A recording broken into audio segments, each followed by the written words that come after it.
2 हिस्से खत्म हुए और इसमें ज़ाहिर है कि जब बात चली मशरक़ी पाकिस्तान की तो फिर वो रुकने का कोई नाम नहीं लेती और ये वो है जो हमें याद करते रहना चाहिए और तारीख़ से हमें सबक सीखना चाहिए और तारीख़ कैसे मस्ख़ की जाती है, इसको भी हमें सीखना चाहिए। अब मैं मिलना चाहूँगा उन डॉक्टर फ़याज़ आलम साहब से, जो काम बहुत करते हैं मगर नाम बिल्कुल नहीं चाहते। अब पता नहीं आपकी ज़िंदगी के इतने रुख हैं। 2005 में अक्टूबर में एक ज़लज़ला आया और उस ज़लज़ले के अंदर शायद 5 अक्टूबर ज़लज़ला था। तीसरे दिन पहुँची जो शख़्सियत उसका नाम था डॉक्टर फ़याज़ आलम वहाँ पे इमदाद के लिए। देखिए, मैं जो एक्टिवली इन्वॉल्व हुआ हूँ सोशल वर्क में, वो 92 में इन्वॉल्व हुआ हूँ। जी। ये बात भी कम लोग जानते हैं इसलिए कि मेरा जैसा आपने कहा ना मेरा मिज़ाज नहीं अभी भी नहीं है या ख़ैर। काम कर लें या नाम ले लें। नहीं, अब तो ख़ैर देखें अब तो नाम वैसे ही हो जाता है। सोशल हाँ। मीडिया ने जो है ना सब चीज़ों को एक्सपोज़ कर दिया है, हाँ, बिल्कुल। अनफॉर्च्यूनेटली है। कभी-कभी तकलीफ़ भी होती है इससे। मैं असल में 92 में जब फ़ारिग हुआ ना ग्रेजुएशन मैंने किया, हाउस जॉब उस वक़्त तो कंप्लीट नहीं की थी। कोई एक कोई छोटा-सा यूनियन के वाक़या हुआ इलेक्शन लड़े थे आप पे? नहीं, हमारे वक़्त में यूनियन नहीं थी सर। अच्छा अच्छा यूनियन बैन बैन लगा हो हुआ गई था। थी 1983 वग़ैरह जी, में जी, तो वो और तो हमने यूनियन नहीं देखी। जी, जी। इत्तेफ़ाक से ना उस ज़माने में कराची में अल-ख़िदमत वेलफेयर सोसाइटी थी। जी, जी। इदारा-ए-नूर हक़ में एक कमरे में उसका ऑफ़िस था। उसामा इस्माइल मुराद साहब सेक्रेटरी थे, जो उसके मेन आदमी थे, मतलब जो मेन पोस्ट थी ना सेक्रेटरी कहलाता था उस वक़्त। और 3 या 4 लोगों का स्टाफ़ था हेड ऑफ़िस में। किसी डॉक्टर के साथ कोई इश्यू हुआ, किसी डॉक्टर के साथ, तो मुझे उसने कहा क्योंकि मैं जमीयत में ज़ाहिर है एक लीडिंग रोल में था, उस ज़माने में पीमा की मैं मरकज़ी शूरा का रुकन बन गया था। मैंने पीमा में बहुत काम किया है हुँ। और पीमा जो सोशल वर्क में आई है ना, उसमें मेरा एक बहुत लीडिंग रोल है बहरहाल, ठीक है? हुँ। अलग एक टॉपिक है। जो ज़माने के लोग हैं वो जानते हैं कि Pima social work Pakistan Islamic medical ये एसोसिएशन जो पीमा है। सोशल वर्क नहीं करती थी, हुँ, ठीक है हुँ। ना? और अब तो मैंने काफ़ी ही करती है। सर उसके बाद तो भी शुरू हो गया ना, मैंने ही हुँ। यहाँ लोगों को लेके आया, अपने सीनियर्स को 5-5 साल सीनियर लोगों को मैं पकड़-पकड़ के लाया हुँ। कि मैंने काम शुरू कर दिया तो आप भी काम शुरू वो ताल्लुकात ऐसे थे तो उन्होंने शुरू कर दिया। फिर मैंने कन्विंस किया बड़ी बहस-मुबाहिसे के बाद कि भई पीमा को सोशल वर्क करना चाहिए। ख़ैर वो अल्हम्दुलिल्लाह नेक नियति थी, लोग सब हो गए एकसू, फिर हमने मेडिकल कैंप स्टार्ट किए और ये वो पहली दफ़ा था कि पीमा ने कोई सोशल वर्क स्टार्ट किया था। हुँ। ख़ैर 92 में जब मैं वहाँ गया ना सर दारुल हक़ तो मेरा राब्ता हो गया उसामा इस्माइल साहब से। तो मैं जमीयत में रुकन नहीं रहा था। एक्टिव बहुत था, रुकन नहीं रहा था और जमात में भी उस वक़्त नया-नया हल्के में मैं तो पीमा में काम करता था, पीमा के मरकज़ी शूरा में आ गया था। तो मेरा जमात के हल्के में, इलाके में लोगों से इंटरैक्शन नहीं था बिल्कुल भी। उसामा इस्माइल साहब एक थोड़े-से मुश्किल आदमी हैं। उन्होंने मगर बड़ा ना वेलकम किया मुझे। बड़ी मतलब शफ़क़त, बड़ी मोहब्बत का मुज़ाहरा किया। मुझे बिठाते थे, चाय पिलाते थे ख़ास तौर पर। तो मेरा इदारा नूर हक़ आना-जाना हो गया। मैं सर हमारे एक दोस्त हैं डॉक्टर औरंगज़ेब, जी। सर्जन हैं, प्रोफ़ेसर हैं, वो भी बिहार के रहने वाले हैं। उनकी हाँ। फ़ैमिली भी इस पाकिस्तान से आई है। उनकी कोई तकरीब थी, कोई मंगनी थी या उन्होंने कोई दावत की अपने घर वो उस ज़माने में औरंगी टाउन में रहा करते थे, 11:30 सेक्टर में। तो मुझे और एक और दोस्त थे हमारे, उनको उन्होंने बुलाया। हम लोग गए। हम रात को वापस आ रहे थे खाना-शाना खा के वहाँ से। तो रास्ते में ना मुझे थाने के सामने एक बहुत बड़ा प्लॉट नज़र आया। एक क्लिनिक नज़र आई अल-ख़िदमत की, वो पीला-सा बल्ब जल रहा था उसके ऊपर। तो मैंने उनसे कहा, "रोको यार, ये क्या चक्कर है, इतना बड़ा प्लॉट यहाँ पर?" अच्छा, वो बाउंड्री वॉल वगैरह कुछ नहीं थी, लेकिन प्लॉट था बहुत बड़ा-सा। तो मैं वहाँ चला गया अंदर, वहाँ एक साहब मुझे मिले, उनका नाम था नूर अहमद, अभी हुँ। उनका इंतकाल हो गया। तो मैं जाके मैंने कहा, "अस्सलाम वालेकुम जी, मैं जमात से ताल्लुक़ है मेरा, फलाँ-फलाँ।" तारुफ़ कराया। मैंने कहा, "यार, ये प्लॉट इतना बड़ा नूर अहमद साहब, क्या है भई प्लॉट ये? खाली पड़ा हुआ है, क्या चक्कर है ये?" तो उस पे 2-3 कमरों पे ना कोने पे टीन की छतों का एक जमात का दफ़्तर भी बना हुआ था, दफ़्तर-ए-ज़िला था ग़रबी का। तो उन्होंने कहा कि भई डॉक्टर साहब यहाँ कभी अस्पताल बनना था, तो बन नहीं सका, तो अब दफ़्तर चल रहा है, बाकी तो प्लॉट खाली पड़ा हुआ है, पैसे-वैसे हैं नहीं, तो वो प्रोजेक्ट ख़त्म हो गया शायद। अच्छा, मैं अगले दिन मुझे लगा कि यार ये खाली पड़ा प्लॉट पड़ा हुआ है, क्या चक्कर है भाई ये? मैं अगले दिन पहुँच गया दारुल हक़। वहाँ मैंने उसामा साहब से कहा कि उसामा साहब औरंगी टाउन में एक हॉस्पिटल का प्लॉट लिया गया था, उस पे हॉस्पिटल नहीं बना, ये क्या मसला है भई बनाएँ ना अस्पताल आप लोग। उन्होंने मुझे बताया कि भई जमात ने जो है ना उन्होंने फिर एक लंबी कहानी सुनाई कि इस तरह था, इस तरह था, इस तरह था। बिलाख़िर जमात ने फ़ैसला किया कि हेल्थ में काम नहीं करना और वहाँ कोई मदरसा बनना है अब। तो अब्दुल रशीद बेग साहब तुम जाके मिल लो उनसे यार। मैं गया अब्दुल रशीद बेग साहब के पास। मैंने कहा बेग साहब यार वो अस्पताल बनाना था वहाँ प्लॉट तो अस्पताल का था, तो मदरसा उन्होंने कहा जमात ने फ़ैसला किया भाई आप कौन हैं? आप कौन हैं भाई? आप उठ के आ गए कह रहे हैं ये अस्पताल बनना था, फलाँ बनना था। ये है नक्शा, नक्शा उन्होंने खोला एक रोल किया हुआ, फैला दिया। क्या देखो ये मदरसा बनेगा, इसमें ये कमरे होंगे, इसमें फला इधर होगा। मस्जिद होगी। मैंने कहा सही है सर। मैं उठ के गया। नेमतुल्लाह साहब से इस दौरान जो है ना, आपसे नेमतुल्लाह साहब की मुझे बहुत बातें करनी है। 2 लोगों से सर बहुत ही इंस्पायर हूँ लाइफ के अंदर, सोशल इस वर्क में। इस एक दौरान अफ़गानी में साहब से, एक नेमतुल्लाह इस साहब से। जी। दौरान में क्या हुआ कि मेरा ना, एक तो पीमा की वजह से हुँ। और उस मंसूबे के चक्करों में आना जाना बढ़ गया इदारे में। नेमतुल्लाह साहब जो ना बड़े मर्दमशनास आदमी थे, ज़ाहिर है सर इतने तजर्बाकार आदमी थे वो। उन्होंने देखा कि मुझे ना कोई लिखने-लिखाने का शौक भी है, कोई एक आध हैंडबिल बन रहा था, मैंने कहा नहीं हैंडबिल को इस तरह नहीं, इस तरह कर दो। खबर कोई लिख रहा था, मैंने कहा नहीं खबर को ऐसा नहीं, ऐसा कर दो यार। तो उन्होंने वो कहने लगे कि अच्छा भाई ये तो काम का लड़का लग रहा है, बुला लो इसको भाई। तो उन्होंने कहा कि तुम ना मेरे लिए मीडिया में काम करो मेरे साथ। अच्छा, मीडिया में लाने वाले आपको वो थे? उन्होंने नहीं, मैं तो सर हाँ, देखें, मैं लिखने-लिखाने का शौक जो है ना स्कूल के ज़माने से था। यानी हाँ। नहीं, मेरे तो मैंने कहा मीडिया के अंदर से। नहीं, वो तो उन्होंने कहा कि यार ज़रूरत है, तो आ जाओ तुम भी मेरे साथ। अब क्या हुआ कि जी मैंने उनसे बोला कि खान साहब अस्पताल बना था वहाँ पर तो। उन्होंने कहा नहीं, नहीं छोड़ो यार अस्पताल बस वो वहाँ तो मदरसा बना रहे हैं ना बेग साहब, तुम क्यों खामख़ा में उनसे वो कर रहे हो। हाँ, लेकिन मैं पीछे पड़ गया। मेरी एक आदत है, मैं जो है ना सर अगर किसी काम के पीछे पड़ जाऊँ ना, यानी मैं बदनाम हूँ इस मामले में। लोगों को पता होता है कि भई अगर डॉक्टर फैयाज़ किसी काम के पीछे पड़ जाए, तो बस वो फिर उसका चैन-वैन खत्म हो जाता है, उसने करके रहना है काम वो। हाँ। ये एक खराब बात भी है, शायद अच्छी बात भी होगी। इस चक्कर में काम बहरहाल कुछ हो जाते हैं। हो गए, अल्लाह कराता है काम, हम समझते हैं कि हम कर रहे हैं। तो अल्टीमेटली ये हुआ कि फिर हमने, यानी आखिर में वो ज़िच हो गए वो। नेमतुल्लाह साहब ने कहा कि भाई ये तो पीछे पड़ गया। मुझे जमात के ज़िम्मेदारान थे वहीं के, यानी एक टाइम ऐसा आया, मैं नाम तो नहीं लूँगा, ज़ाहिर है हमारे लिए मोहतरम है, मेरे ज़ाहिर दोस्त है। हैं। यानी मेरे एक क्लास फेलो थे, जो जमीयत के रुकन भी रहे थे। तो उनको इदारा नूर हक़ के जमात के एक ज़िम्मेदार ने बुला के कहा इसको कि यार सीधा ये करो। नहीं, उन्होंने कहा ये पागल आदमी है ये।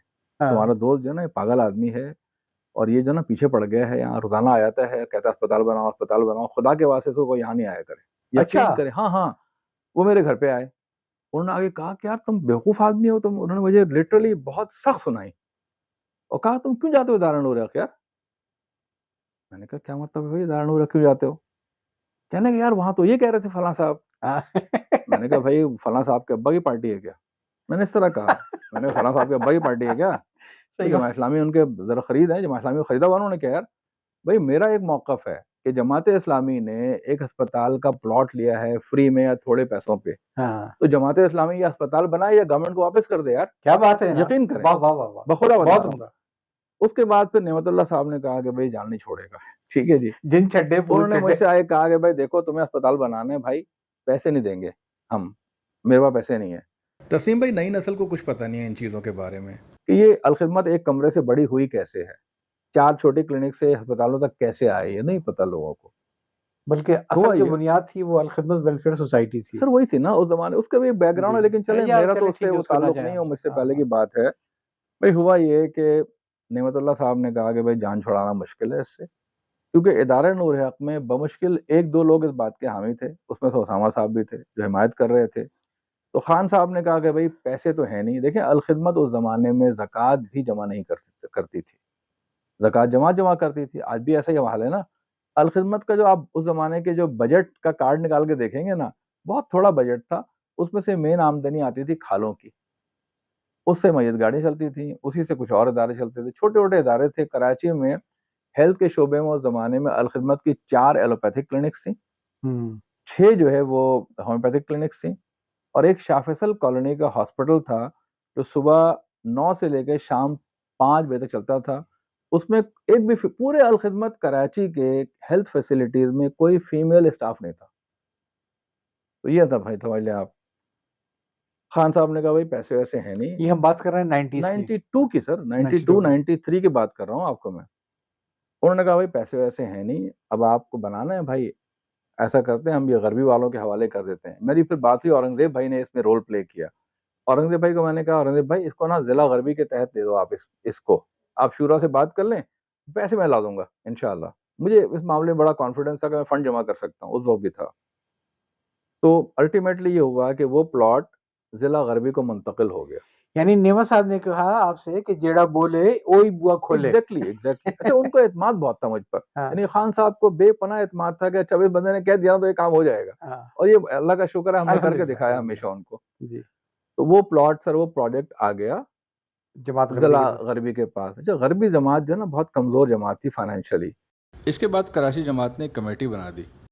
उस कमेटी में मुख्तलिफ लोग, मुज़फ़्फ़र हाशमी, तबस्सुम भाई, ज़कीउद्दीन साबरी, इन सब लोगों, राव नईम, ये सब आ गए। अखलाक साहब का भी शायद नाम था, और अशरफ साहब उस वक़्त अमीर ज़िला थे, सिफ़ात अहमद सिद्दीकी क़ियम ज़िला थे। उसके बाद सर क्या हुआ कि जी, लेकिन अल्टीमेटली फ़ंड जमा करने का काम मेरे ज़िम्मे लग गया। तो मैंने खैर फिर वो बड़ी कैंपेन चलाना शुरू किया आहिस्ता-आहिस्ता। नज़्म ख़वातीन ने ताउन किया, पाकिस्तान बिज़नेस फ़ोरम ने ताउन किया, हमने इश्तहारात देना शुरू किए, एक बिल्कुल अलग स्टाइल से काम शुरू कर दिया। उस वक़्त उस हॉस्पिटल का नाम जो बन रहा था ना, उसका नाम था शाह खालिद वेलफेयर हॉस्पिटल। अच्छा। जब वो ज़ाहिर है, अच्छा, वो कहीं सऊदी अरब से फंड आने की कोई तवक्को थी, वो नहीं आ सका था, एक लंबी कहानी है वो। मैंने एक दिन करियोंवाद से एक बड़ा-सा बैनर बनवाया, अल खिदमत अस्पताल। अच्छा। हाँ, ये नाम भी मैंने रखा है। अच्छा। वो शाह खालिद अस्पताल था, उसको मैंने बनाया एक बड़ा-सा बैनर, और बाउंड्री वॉल बनवाई सबसे पहले वहाँ पर, उस बाउंड्री वॉल पे लगा दिया वो। अब हुँ। जो गुज़र रहा है देख रहा है कि अल खिदमत अस्पताल, ये क्या चीज़ है यार, ये कोई नया काम शुरू हो गया यहाँ पर। उसके बाद क्या हुआ कि जी बाउंड्री वॉल बन गई अल्हम्दुलिल्लाह, और लेकिन क्लिनिक, कोने पे क्लिनिक चल रही थी। 1994 में मैं कुछ ऐसी शख्सियत का तज़किरा भी करूँगा आपसे, जिनको लोग यहाँ नहीं जानते हैं, और अब नई नस्ल को क्या पता होता है सर लोगों को। हमारे एक दोस्त हैं डॉक्टर ज़कीउद्दीन साबरी, वो मुझसे सीनियर हैं, मेरे मोहल्ले में रहा करते थे, ठीक है? जमीयत के रुकन रहे थे, जमात के भी रुकन थे, मतलब बेहतरीन लोगों में से एक आदमी है वो, बेहतरीन। वो आई के शोबे में काम कर रहे थे, उस ज़माने में ट्रेनिंग कर रहे थे एमसीपीएस की, एमसीपीएस तो नहीं हुआ था लेकिन ट्रेनिंग कर रहे थे। तो हमने कहा कि यार वो भी उस कमेटी में थे, ज़की भाई। ज़की भाई ने कहा कि यार मैं ना हफ्ते में 1 दिन निकाल सकता हूँ, तो आई के कुछ इक्विपमेंट अरेंज कर लो, मैं क्लिनिक शुरू कर देता हूँ आई के यहाँ पर। अच्छा। जी, ज़की भाई ने क्या किया, उनके पास मोटरसाइकिल होती थी होंडा 70। अच्छा। वो उस वहाँ से 94 की बात है, 93-94 की, वो आना शुरू हो गए, और मैंने कुछ दोस्तों से कुछ फंड-वंड लेके ना कुछ बेसिक इक्विपमेंट खरीद दिया आई की टेस्टिंग के लिए। उसके बाद क्या हुआ कि एक साहब थे, उनका भी इंतकाल हो गया, वो बहुत बड़े मोहसिन थे मेरे। बहुत सारे मोहसिनों में से एक बहुत बड़े मोहसिन वो भी थे, उनका नाम था शमसुद्दीन खालिद एडवोकेट। हाँ, ये तो बड़ा मशहूर नाम है, जी शफ़ी सर, खालिद जी साहब सर, की जी। जान उनके जाए। पूरे पूरे ख़ानदान से जो है ना, हमारा ऐसा राब्ता है जैसे हमारा ही ख़ानदान हुआ, अल्हम्दुलिल्लाह, वाह! अल्हम्दुलिल्लाह। उनकी सास से उम्मा ज़ुबैर साहबा जो क़य्यमा रही थीं, अच्छा, अच्छा, अच्छा, उनकी तो सास हैं? जी, जी, जी। जी, तो जी, उन हाँ। लोगों से ना बड़ा बड़ा ज़बरदस्त किस्म का राब्ता हो गया। अब क्या हुआ कि शमसुद्दीन खालिद साहब ने, वो बड़े बेचैन रहा करते थे कि यार तुम्हारी कोई हिमायत, तुम्हारी सपोर्ट करनी है मुझे बस। उनके ज़हन में जब मिलते थे ना मुझे, कहते यार तुम बहुत अच्छा काम कर रहे हो, और मैं चाहता हूँ कि तुम्हें सपोर्ट करूँ, बस मुझे समझ नहीं आ रहा कि कैसे करूँ? एक दिन मुझे बुलाया उन्होंने फ़ोन करके, "आ जाओ भई, एक साहब आए हुए हैं, और वो हमारे सीनियर हैं, बहुत अच्छे आदमी हैं, उनसे मिलना है तुमने।" मैंने कहा, "वो कौन साहब हैं सर?" कहने लगे, "उनका नाम है तंज़ीम वासी, तंज़ीम वासी साहब, लंदन में जो होते लंदन थे। में।" जी, जी, जी, जी, जी। जी, हाँ, मैं उनसे मैंने कहा, वाकिफ़ "सर हूँ। कौन है ये?" कहने लगे, "यार मुनव्वर साहब के दोस्त हैं, और बड़े ज़बरदस्त आदमी शायद है वो।" इंतकाल हो गया उनका इंतकाल काफ़ी, हो गया। हाँ, अच्छे है वो। "उनसे मिलना है भाई तुम्हें।" मैंने, जी। "कहाँ रहते हैं, सब बता दें।" वो एक जमशेद रोड की तरफ एक फ्लैट में क़याम था उनका, उनकी बहन का घर था। तो मैंने फ़ोन-वोन किया, उन्होंने कहा, "आ जाओ मियाँ।" हम पहुँच गए सर। "जी, कैसे आना हुआ?" मैंने, "सर खालिद साहब आपने भेजा है, और क्या कर रहे हैं आप?" बड़े सॉफ्ट स्पोकन ज़बरदस्त आदमी थे, बहुत ही ज़बरदस्त आदमी थे सर वो। कहने लगे कि जी जो है ना, मैंने बताया उनको कि औरंगज़ेब, "अच्छा, वो शुरू हो गया मंसूबा क्या?" मैंने कहा, "सर आपको कैसे?" कहते हैं, "भई हम जब यहाँ होते थे, मुझे पता है कि कैसे अल खिदमत बनी, अल खिदमत वेलफेयर सोसाइटी तो बनी उस अस्पताल के चक्करों में थी वो।" अच्छा! मैंने कहा, "अच्छा, क्या मतलब है सर?" कहने लगे, "भई देखो, पहले जो है ना, शोबे खिदमत खल्क था जमात इस्लामी का। हाँ। इस प्रोजेक्ट के लिए ज़ाहिर है एक एक बड़ा मंसूबा बना हाँ, 100 हाँ, हाँ, बिस्तरों के अस्पताल का। तो उसके हाँ। लिए जो है ना, एक इदारा बनाना था, रजिस्टर्ड इदारा, तो अल खिदमत वेलफेयर सोसाइटी बनी। तुम्हें अंदाज़ा है अल खिदमत नाम क्यों रखा गया इसका? मुझे कहने लगे वो। हाँ, हाँ, अल खिदमत का मतलब क्या होता है? मैं तो मुझे क्या पता? कहने लगे, देखो असल में ना इसके लिए सऊदी अरब से फंड आना था। हाँ। फिर एकदम डिटेल उन्होंने मुझे स्टोरी सुनाई उसकी। तो क्योंकि सऊदी अरब से फंड आना था, तो अल खिदमत जो है ना, ये अरबी जो है इसलिए लगाया गया। अच्छा, मैंने कहा सर सही है। फिर मैंने बाद में तहकीक की, लोगों से हाँ, पूछा, हाँ, तो हाँ। यही एग्ज़ैक्टली यही स्टोरी निकली कि अल खिदमत का नाम अल इसलिए लगाया गया अरबों का कि सऊदी अरब नहीं सर, शाह खालिद साहब ने जो है ना, हुँ, कुछ फंड दिया भी था, उन्हीं के नाम से अस्पताल बन रहा था। बाद में फिर पता नहीं क्या मसला हुआ कि वो नहीं हुँ। कंटिन्यू हो सका। खैर, तो मैंने कहा सर कुछ सपोर्ट करें आप। कहने लगे मियाँ मैं जो है ना मुस्लिम एड में जी, जी, होता बिल्कुल, हूँ, हाँ, काफ़ी उसकी बोर्ड में हूँ, लेकिन अनफॉर्चुनेटली पाकिस्तान में कुछ लोगों ने धोखे दे दिए हमें, तो मुस्लिम एड का ऑपरेशन था अफ़गानिस्तान में बहुत बड़ा, वो बंद करना पड़ा हमें। तो मैंने कहा किन हुँ, लोगों ने धोखा दे दिया? तो उनमें से एक नाम उन्होंने ज़ैद हामिद का भी लिया। अच्छा। ये लाल टोपी वाले हाँ, मैं मशहूर समझ हैं, गया जिनके मुझे खिलाफ जी, मैंने जी, ही जी, बिल्कुल, कैंपेन हाँ। चला के जनाब वो किया, जी, लोगों को हाँ। बचाया उनके फितने से। और एक और साहब थे कोई पेशावर के, उनका नाम लिया। उन्होंने कहा कि उन्होंने पाकिस्तान में अलग से रजिस्टर करा ली मुस्लिम एड, और हमें बड़े मसाइल हुए तो हमने मुस्लिम एड का पाकिस्तान ऑफिस बंद कर दिया है। तो अभी तो ऑपरेशन नहीं है, लेकिन तुम ऐसा करो, ये फलां-फलां का उन्होंने ईमेल एड्रेस दिया। हाँ। उस ज़माने में तस्लीम भाई पाकिस्तान से ईमेल नहीं, फैक्स नंबर दिया उन्होंने, जी, फैक्स। जी, जी, जी, जी, हाँ। उस ज़माने में आप यकीन करेंगे कि मैं मोटरसाइकिल पे अज़ीज़ाबाद से जाता था औरंगी टाउन, अपने उस प्रोजेक्ट के हवाले से। That was 1994। ज़की भाई भी बाइक पे आया करते थे। गाड़ी-वाड़ी, एम्बुलेंस कुछ भी नहीं थी वहाँ पर। मैं वहाँ से जो है ना मुस्लिम एड वालों को फैक्स करने के लिए करीमाबाद आता था, करीमाबाद। मैं करीमाबाद में बैठ के सर टाइप कर रहा था टाइपराइटर पे, इलेक्ट्रॉनिक टाइपराइटर पे उसको लिखवाता था कि यार ये लेटर लिख दो। वो लेटर लिखता था वो बंदा। उसके बाद करीमाबाद पे कुछ दुकानें थी जो फैक्स की दुकानें होती थी, पीसी होते थे, जी, जी, जी, जिनके जी, पास जी, बिल्कुल। आईएसडी लाइन होती हाँ, थी, हाँ, हाँ। वहाँ से मैं फैक्स कर देता था। हमने अच्छा फैक्स रिसीव आप किसी भी फ़ोन पे कर सकते थे, किसी भी फ़ोन हाँ, फैक्स हाँ। मशीन पे। तो हमने ज़िला ग़रबी में ना एक अख़बारात को खबरें भेजने के लिए फैक्स मशीन लगी हुई थी। तो यहाँ से हमने खत भेजता था मैं इस तरीके से, यानी हाँ, औरंगी हाँ। टाउन से गया, वापस आया, करीमाबाद पे दुकान पे बैठा, टाइप कराया, टाइप करा के फैक्स किया यूके, वहाँ से लेटर आया तो फ़ोन आता था मुझे कि डॉक्टर साहब आपका फैक्स आ गया है भई। पहली हमें रकम मौसूल हुई, फिर हमने अल खिदमत हॉस्पिटल औरंगी का अकाउंट खोला नेशनल बैंक औरंगी टाउन में। अच्छा। बड़ी मुश्किल से खुला, लेकिन हाँ, खुल गया खैर। हाँ। उसमें पहली दफ़ा जो है ना 4000 या 5000 पाउंड्स आ गए। तो उससे हमने आई के इक्विपमेंट खरीदे। आई के जो इक्विपमेंट हाँ, होता है ना हाँ, सर, हाँ। वो हमने अच्छे इक्विपमेंट लिए। एक कंपनी थी टॉपकॉन नाम था, उनके इक्विपमेंट ले लिए हमने। ज़की भाई ने जो रिकमेंड किया वो खरीद लिया। उसके बाद मेरा मुस्लिम एड से राब्ता हो गया, हुँ। आहिस्ता, आहिस्ता, आहिस्ता, आहिस्ता। चंद ही सालों में ना उसके बाद फिर उन्होंने और इक्विपमेंट भेजा, तो पहली ऑपरेटिंग माइक्रोस्कोप कराची में, यानी अल खिदमत की पहली आई क्लिनिक, बाकायदा आई क्लिनिक। एक क्लिनिक थी यहाँ अल खिदमत शाह फैसल में, उसमें लेकिन सिर्फ़ चश्मे देने का सिलसिला था, यानी नंबर टेस्ट करने का वो लकड़ी का डब्बा होता है ना, वो था बस, और कोई चीज़ नहीं थी। पहली बाकायदा आई की क्लिनिक 1994 में हमने बनाई। उसके लिए डॉक्टर एहसानुल्लाह साहब थे पीमा के सदर, उन्होंने फंड्स दिए और मुस्लिम एड ने बेसिक फंडिंग की। और डॉक्टर ज़की हमारे पहले आई स्पेशलिस्ट थे, जो वो क्लिनिक चलाते थे। ₹15 फीस रखी हमने। उसके बाद फिर ज़ाहिर है बाद में जो पहली ऑपरेटिंग माइक्रोस्कोप जिसमें सर्जरी होती है, वो भी हमने ही खरीदी मुस्लिम एड के पैसों से, जब थिएटर बनाया। ये चलता रहा। 95 में सर, अच्छा हमने फिर वहाँ आई कैम्प किया। हुँ, एक साहब थे, अभी भी हैं, डॉक्टर शाहनवाज़ मुनम्मी। हुँ। वो एक सोसाइटी होती थी, society for prevention and cure of blindness, उसमें थे वो। डॉक्टर शायान थे, शायान जूनियर थे हमारे, हुँ। ज़की भाई थे, शाहनवाज़ भाई थे। हम सब ने मिलके 3 रोज़ा आई कैम्प किया। उस वक़्त वो बिल्डिंग बन रही थी, ग्रे स्ट्रक्चर खड़ा हो गया था। उसमें टेंट वेंट लगा के कैंप किया, हज़ारों लोग उसमें आए, कई सौ सर्जरीज़ हुई, सबको लेंस लगाए गए। तो वो कराची में अल खिदमत की तरफ से पहला पहली बड़ी इवेंट। बाकायदा आई कैंप लगाया गया, पहला। Hmm, hmm. That was in 1994। और उसमें डॉक्टर शाहनवाज़ मुनम्मी और सोसाइटी का बड़ा लीडिंग रोल था। सब कुछ उन्होंने प्रोवाइड किया, बाकी ज़ाहिर है इंतज़ामात हुँ, हमने हुँ। किए। उसके बाद सर क्या हुआ, 90 हम बिल्डिंग बनाते रहे, पैसे लेते रहे। इस दौरान मेरी आपके बैंकिंग सेक्टर के एक साहब से मुलाकात करवाई एक साहब ने, उनका नाम था मुनीर कमाल। वो हाँ, मुझे जी, जी, बाद में बिल्कुल। पता चला मुझे कि वो जनरल उमर के बेटे हैं, तारुफ़ कराया उन्होंने खैर, अच्छा, उन्होंने नहीं हमें अच्छे मुनीर खासे कमाल साहब पैसे बड़ा दिए। जी। हमारे एक दोस्त हैं, सीनियर हैं, लेकिन मैं उनको दोस्त कहता हूँ अपना, हाँ, ठीक है। हाँ। उनका नाम है अंसार रज़ी, आप जी। जानते हैं उनको? नहीं, इनको मैं नहीं जमात जानता। के ज़िम्मेदार हैं सर, मैं तो उनको कहता हूँ आप मेरे दोस्त हैं भाई, लोग हैरान होते हैं कि यार इतने सीनियर आदमी तुम क्यों ऐसा कहते हो?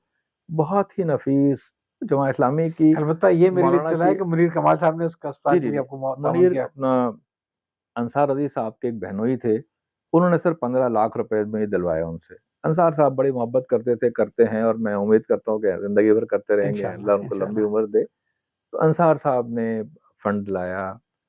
उसके बाद फिर जमात इस्लामी का नज़्म ख़वातीन एक्टिव हो गया। आयशा मुनव्वर, सबिया शाहिद, हमारी वहाँ नासरा इलियास अल खिदमत की ज़िम्मेदार थी, उनका बेटा जूनियर था हमसे। एक थी हमारे यहाँ इस्मत तस्वीर, उम्मे ज़ुबैर, एक खातून थी जो ज़िला ग़रबी की नाज़िमा थीं,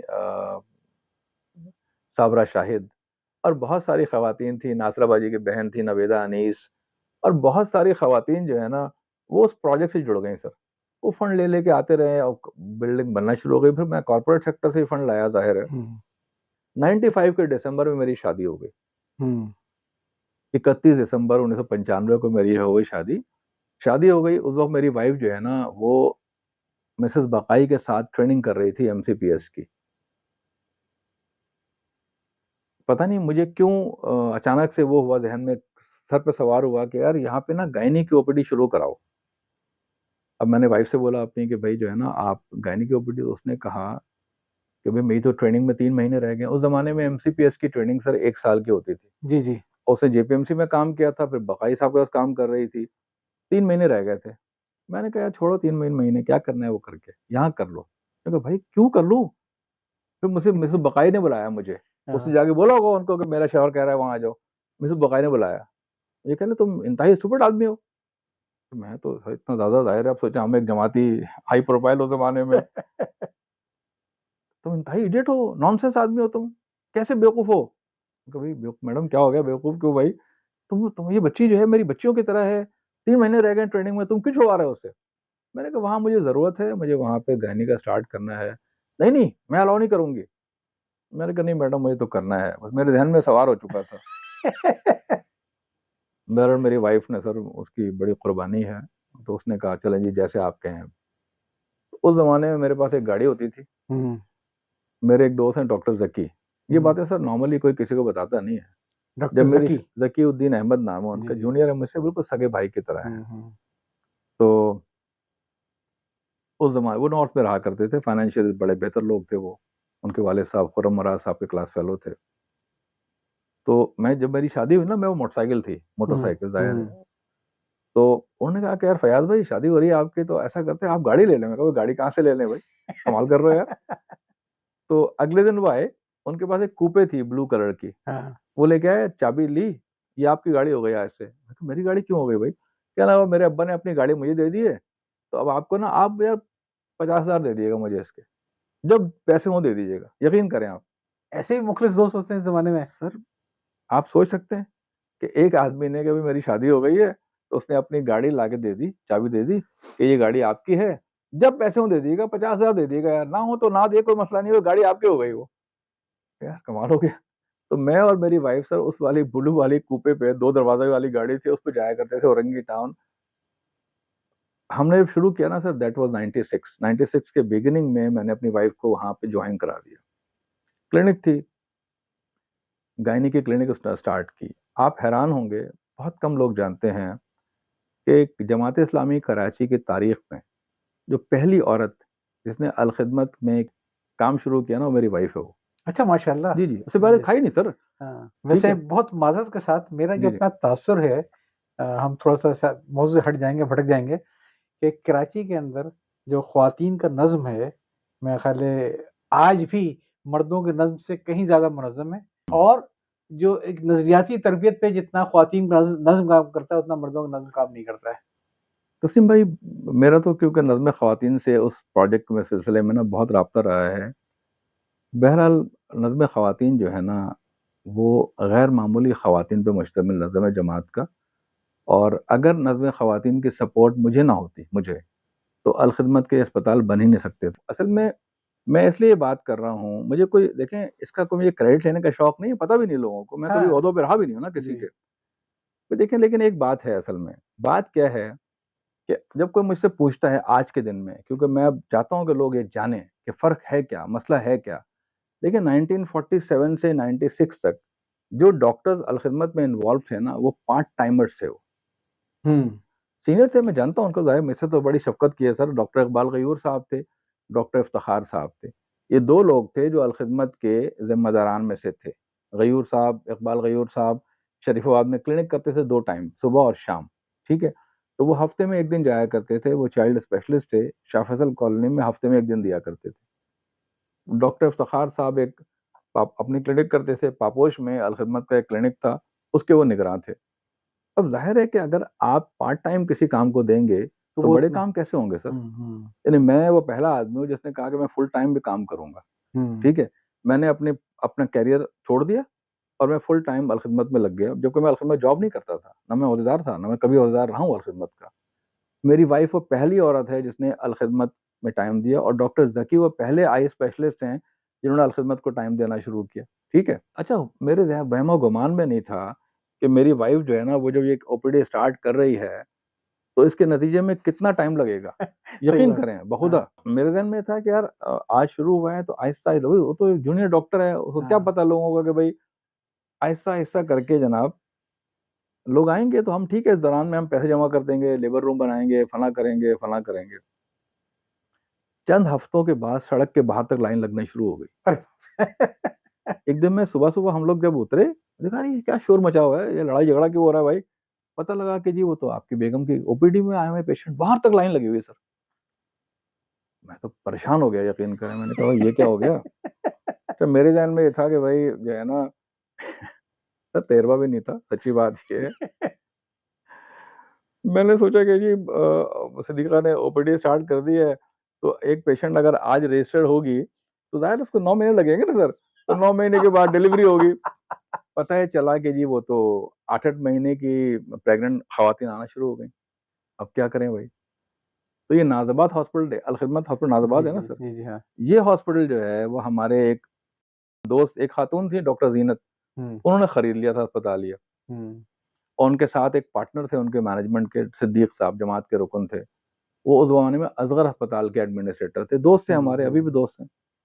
मैं उनके पास गया, मैंने कहा सिद्दीक भाई ये मसला आ गया यार, अब क्या करूँ मैं? तो उन्होंने कहा ऐसा करते हैं कि केसेज़ वहाँ कर लिया करें, भाभी जो है ना, उन्होंने कहा कि भाई हम्म आपकी बेगम से कहो कि औरंगी टाउन में पेशेंट आएगा, और पेशेंट जो है ना जब उसकी डिलीवरी का टाइम आए तो उसे कहो कि नाज़िबाद आ जाए और आपकी बेगम जाके वहाँ डिलीवर करा ले। ये बात होगी 96 के मिड की। हमने कहा चलें जी ठीक है, बिस्मिल्लाह। अब कर तो लिया सर, लेकिन मेरे ज़हन में नहीं आया कि यार ये होगा कैसे? भई मैं रहता हूँ फ़ैज़ाबाद के सही अंदर, बात मेरे है। घर पे टेलीफ़ोन नहीं था, हम्म मेरे घर मोबाइल फ़ोन थे नहीं उस ज़माने में।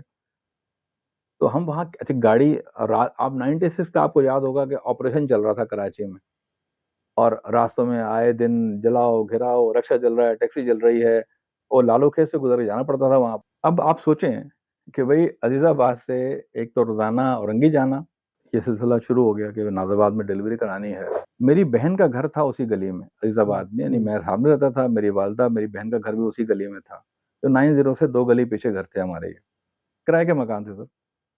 तो होता ये था कि अगर रात को 10 बजे तक 10 बजे तक तस्लीम भाई, अगर कोई पेशेंट एडमिट हो जाए ना, तो कॉल वो लोग करते थे आपा के घर पे कि भई वो मौनी को हम्म। बुला लें, बुलाने आता था भांजा कि भई आपका फ़ोन आया हुआ है।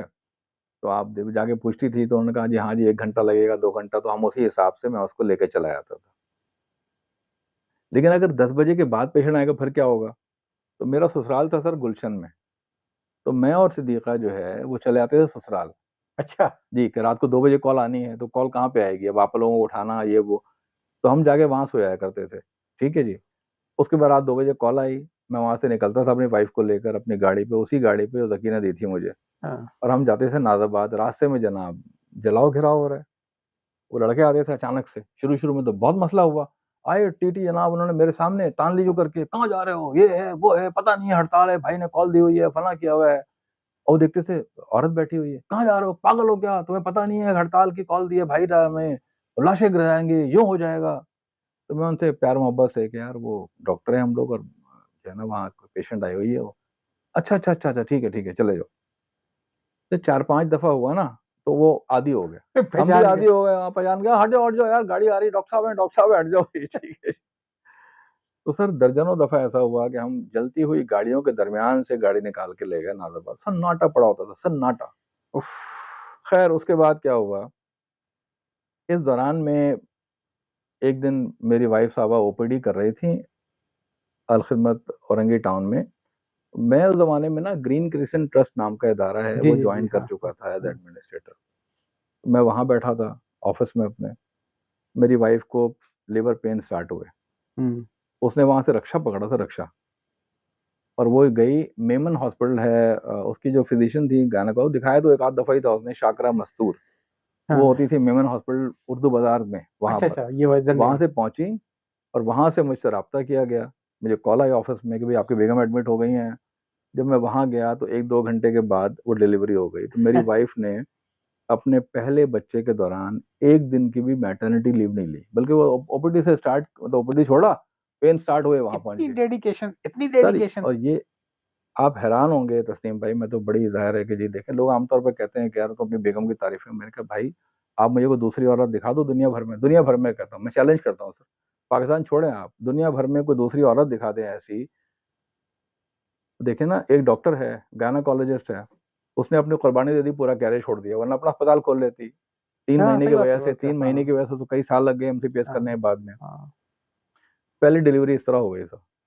फिर 98 में, इस दौरान में जो है ना, मैं बड़ा मतलब इरिटेशन शुरू हो गई मुझे कि यार ये क्या हमने पाल लिया है कि भाई यहाँ से केस वहाँ से केस, गाड़ी पे जाओ ये करो। मैंने फिर सर मुस्लिम एड से रब्ता किया कि हमें एक एम्बुलेंस चाहिए औरंगी हम्म। टाउन के लिए। वो एम्बुलेंस हमने, उन्होंने मेहरबानी की वासी साहब ने, वो पैसे भेज दिए, तो हमने एक सुजुकी गाड़ी में एम्बुलेंस बना दी। तो उसके बाद मेरी वाइफ जो है ना, उस एम्बुलेंस पे आने जाने लगे, ये सहूलत हो गई। तो अलखिदमत की जो कराची की पहली एम्बुलेंस है, वो भी मेरी वाइफ के लिए खरीदी गई, और पैसे पैसे मैंने मुस्लिम एड से लिए। किस सन की बात है? 98 की, 97 98 की बात है। उस जमाने में वहाँ बिजली बहुत जाती थी, एम्बुलेंस तो इस तरह आ गई, बिजली बहुत जाती थी। अब क्या करें यार, आए दिन मतलब ओपीडी चल रही है, भरा हुआ अस्पताल, आई की ओपीडी, जनरल ओपीडी। हमारे दोस्त है डॉक्टर अबरार हैदर, हम्म। वो वहाँ जनरल ओपीडी करते थे। कुछ और स्पेशलिस्ट तबस्सुम भाई आते थे, स्किन की एक दिन ओपीडी करते थे, वो कतर अस्पताल में होते थे। तो अब लाइट चली जाए जनाब, घंटों घंटों लाइट नहीं। तो एक दिन अखबार में इश्तेहार छपा कि जी एक अशफाक मेमोरियल हॉस्पिटल है, हाँ हाँ हाँ हाँ हाँ। उसमें वो जनरेटर बेच रहे हैं 20 केवीए का। अच्छा। अच्छा, मुझे नहीं पता 20 केवीए क्या है, 25 केवीए क्या है, थोड़ी बहुत मालूमात किसी से लेके। तो तो ट्यूबलाइट जलनी चाहिए, पंखे चलने चाहिए। अच्छा, मैंने फोन किया कि भाई कितने का है? उन्होंने कहा 3 लाख रुपए का। उस वक्त हाँ। उन्होंने कहा जी हमने तो नया नया खरीदा था भाई, और वो हुआ ये कि जब आया है ना तो हमारी कैपेसिटी ज्यादा है, तो वो इंजीनियर्स कह रहे हैं कि नहीं आपको तो कम से कम 50 केवीए पे जाना पड़ेगा। तो अब वो सर ने कहा है कि भेज दो इसको। मैं गया सर, हमारे मेहरबान हैं, बहुत बड़े मोहसिन हैं, मेरे बहुत बड़े मोहसिन हैं, तनवीर अहमद मग्गू साहब, पाकिस्तान जी बिजनेस जी, फोरम बिजनेस के फोरम के चेयरमैन तनवीर थे। मुकुंद साहब, मुझे बहुत बड़ा जी बहुत ही जी। सर जबरदस्त आदमी है, हाँ। जबरदस्त, अल्लाह उनको जिंदगी दे। गैर मामूली तौर पे मेहरबान, शफीक और बहुत बड़े इंफाक करने वाले। मैंने उनका, उनके जैसा आदमी सच्ची बात है कराची में बहुत ही कम देखे हैं।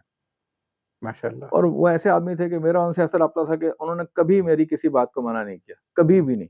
एक दफा भी ऐसा नहीं हुआ कि मैंने कहा तनवीर साहब इतने पैसे चाहिए फला, उनका जी कल आ जाना सुबह दे देंगे। अच्छा, उनसे मेरा एक मुआहदा था, एक अनरिटन मुआहदा था कि जब मैं उनसे कॉल करता था कि तनवीर साहब मिलना है आपसे, कल 7 बजे आ जाओ भाई। तो मैं 7 बजे बेल बजाता था उनकी, 7 बजे। तो कहते थे यार डॉक्टर ये सब सबसे जबरदस्त काम है तुम्हारा, कि मैं जो टाइम देता हूँ तुम 1 मिनट भी आगे पीछे नहीं होते। मैंने कहा नहीं सर, कोशिश करनी चाहिए, आप मेरे मोहतरम है, सीनियर हैं। तो मैं उनके पास गया, मैंने कहा तनवीर साहब ये बड़ा मसला है वहाँ पे ना, लाइट जाती रहती है, जनरेटर खरीदना है सर।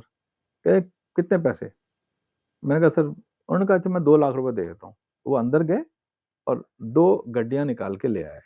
अब वो 97 98 का दौर सर, अब पैसे मैं कैसे लेके जाऊं? हम्म। मैंने अपने 2 मौजों में, एक मौजे में एक गड्डी डाली, बखुदा बता रहा हूँ आपको, दूसरे में दूसरी डाली, और गाड़ी पे निकला, बाहर निकला, और कांपता हुआ जो है ना कि यार ये खुदा ना खास्ता किसी ने टीटी हाँ। दिया छीन लिया तो बेड़ा गर्क हो जाएगा। डरता डरता जनाब जो है ना वहाँ पहुंचा गुलशन इकबाल। अशफाक मेमोरियल पे। हाँ, डॉक्टर नसीम नाम था उनका, शायद हाँ। गायनेकोलॉजिस्ट थे, मेल गायनेकोलॉजिस्ट। वहाँ जाके मैंने बोला कि यार वो मिलवाओ भाई उनसे। बुला लिया उन्होंने जी। मैंने कहा सर वो रंगी टाउन में अलखिदमत का अस्पताल है। फिर मैं सर ये 2 लाख रुपए हैं, वो आपको बता 3 लाख मांगा था, 2 लाख रुपए ही हैं। अरे यार तुम अच्छा काम कर रहे हो, ठीक है ठीक है ठीक है। बुलाया मैनेजर को, उन्होंने कहा यार ये डॉक्टर साहब को दे दो भाई जनरेटर। तो फिर वही सुजुकी मंगवाई मैंने। फर्स्ट टाइम एक लफ्ज सुना, चेन कुप्पी। हाँ, चेन को पीस रखने में बता दो। उसे रखा, उसे उठाया, सुजुकी में डाला, हमने लाया सर। वो क्यूबोटा कंपनी का जापानीज जनरेटर था, वो कई साल चला, वो बहुत साल तक चलता रहा अल्हम्दुलिल्लाह। आप यकीन करें तस्लीम भाई, औरंगी टाउन में ना आईसीआई और बर्जर का पेंट नहीं मिलता था, आईसीआई और बर्जर का पेंट नहीं मिलता था। मैं अपनी गाड़ी की डिग्गी में पापोश से पेंट खरीदता था और लेके आता था। एक दिन आ गए ओसामा साहब। ओसामा साहब ने कहा कि भाई बड़ा महंगा पेंट करा रहे हो यार, खैरियत तो है? और वो फ़र्श देखा उन्होंने, मार्बल लगा हुआ था। हमारे एक दोस्त बन गए थे मोहम्मद आरिफ साहब, पाकिस्तान बिज़नेस फ़ोरम के बड़े एक्टिव आदमी थे, वो जमात के बड़े ज़बरदस्त आदमी हैं, अभी भी हैं। उनकी अहलिया और वो लोग, उनसे बड़ा फैमिली रिलेशन बन गया हमारा। वो जो प्लॉट था ना, जब मैं भूल गया बताना आपको, प्लॉट में ना 15-15 फीट के गड्ढे थे और पानी भरा हुआ था। अब उसमें मट्टी डालनी थी, तो ठेकेदार ने हमें उस ज़माने में 95-94 में 6 लाख रुपए का एस्टीमेट दे दिया। अब वो कहाँ से 6 लाख रुपए आएँगे सर? तो आरिफ साहब ने एक प्लॉट लिया था मंगो पी रोड में मार्बल फैक्ट्री के लिए, वो हुँ, पहाड़ जैसा था वो। हुँ, तो मैंने उनसे बात की, "आरिफ भाई ने कोई मसला नहीं है यार, फ्री में हो जाएगा काम ये।" उन्होंने वो सारी मट्टी जो है ना, अपने ही डंपरों का इंतज़ाम किया। वो उनके डंपर लाके, सैकड़ों डंपर आके, कैसे पूरा खामोश। पूरा खामोशी से है। तो मैं आरिफ भाई जो है, उनका मैं एहसानमंद हूँ, हमेशा रहूँगा। उनके अब तो ख़ैर वो मेरे भाई जैसे हैं बिल्कुल, उनकी अहलिया जो है ना सर, वो बहुत, मतलब उनसे हमारा ख़ानदानी राब्ता है बहुत हुँ। ज़बरदस्त किस्म का। मुलाकात कम होती है मेरी नालायकी की वजह से। तो तो एक उन्होंने मट्टी डलवा दी। हाँ, आरिफ भाई ने मार्बल का काम शुरू किया। मैंने कहा, "आरिफ भाई मुझे मार्बल चाहिए।" मुझे नहीं पता था कि विरोना क्या होता है, फलाँ क्या होता है, ठीक है ना? उन्होंने भेज दिया। खरगोश कहने लगे, "ठीक कौन-सा है है? यार, ये इतने इतने पैसों का है, तो आधे पैसों में दे दूँगा अलख़िदमत को मैं।" अच्छा, हाँ, हमने लाके वो काम शुरू करा दिया। उसामा साहब तशरीफ़ लाए विज़िट पे। उसामा साहब ने आके कहा कि, "यार तुम मार्बल लगवा रहे हो? क्यों लगा रहे हो मार्बल?" मैंने कहा, "उसामा साहब, मैं इतना महँगा पेंट क्यों करा रहे हो आईसीआई का?" मैंने कहा, "सर मैं इसलिए करा रहा हूँ कि मैं चाहता हूँ कि अच्छा काम हो उसमें।" तो कहने लगे, "नहीं, फ़र्श करा देते, पैसे बचा लेते।" तो मैंने कहा, "देखो उसामा साहब, मैं तो ना इसको अपने में कहने लगे, यार औरंगी टाउन में क्या ज़रूरत है?" मैंने कहा, "औरंगी टाउन का मसला नहीं है, ये मेरा मसला है सर। हुँ, तो मेरा मेयार है ना, ये वैसा होना चाहिए उस पे अस्पताल।" कॉम्प्रोमाइज़ नहीं है। मैंने कहा, "मैं क्यों करूँ? भाई मैं अज़ीज़ाबाद से, मेरी वाइफ़ गुलशन में रहती थी, मैं जवान रहता था भाई, मैं अगर उठ के यहाँ औरंगी टाउन में आया हूँ सर काम करने के लिए, तो ढंग का तो काम करो मैं ना। भाई, मैं मेरी नज़र में औरंगी और लांडी और डिफेंस में कोई फ़र्क नहीं है। मैं अपने हुँ। ज़हन से, अपने दिल से काम करता हूँ।" हुँ, तो ख़ैर वो बड़े खुश हुए। उन्होंने कहा, "नहीं, नहीं, मैं वैसे ही कह रहा था यार, मुझे तो खुशी है कि तुम सही काम कर रहे हो।" बहरहाल सर वो, अब क्या हुआ कि जी, इसी इसी शुरू-शुरू के जब मेरी वाइफ़ ने क्लिनिक शुरू की ना, मैं आपको इंटरेस्टिंग वाक़या बताऊँ। ज़ाहिर है गायनी के साथ सर अल्ट्रासाउंड तो मस्ट है ना, तो हुँ, अल्ट्रासाउंड कौन करेगा? मशीन-वशीन होती ही नहीं। एक साहब थे डॉक्टर इफ्तिखार हुसैन, जो हुँ, उनके छोटे भाई कराची के नाज़िम रहे जमीयत के अब्बास हुसैन साहब, हुँ, उनकी वाइफ़ अल्ट्रासाउंड करती थी। हुँ, वो अब्बास अपना इफ्तिखार साहब कराची में चिन्योट हॉस्पिटल के एडमिनिस्ट्रेटर थे वो। हुँ, उनसे पीमा के मरकज़ी सदर रहे थे, उनसे राब्ता हो गया। तो मुझे उन्होंने कहा कि यार मेरी बेगम जो है ना वो अल्ट्रासाउंड करती है, तो कोई जगह हो तो बताना। हुँ। वो पेशावर में रहते थे बेसिकली वो ना। तो मैंने कहा, सर मतलब ये तो अंधा क्या चाहे दो आँखें। मैंने कहा, यार इफ्तिखार भाई, वो मेरी वाइफ़ ने क्लिनिक स्टार्ट की है अलख़िदमत की, तो अल्ट्रासाउंड नहीं है। तो आप यकीन करें कि उनकी वाइफ़ नॉर्थ में रहते थे वो लोग, ब्लॉक बी में। हाँ, वहाँ से अपनी गाड़ी पे उनका ड्राइवर जो है ना अल्ट्रासाउंड मशीन पोर्टेबल लेके गाड़ी पे आता था, वो अल्ट्रासाउंड करती थी। तो 1 आध साल तो सिलसिला चला, फिर वो वापस चले गए, पेशावर चले गए वो।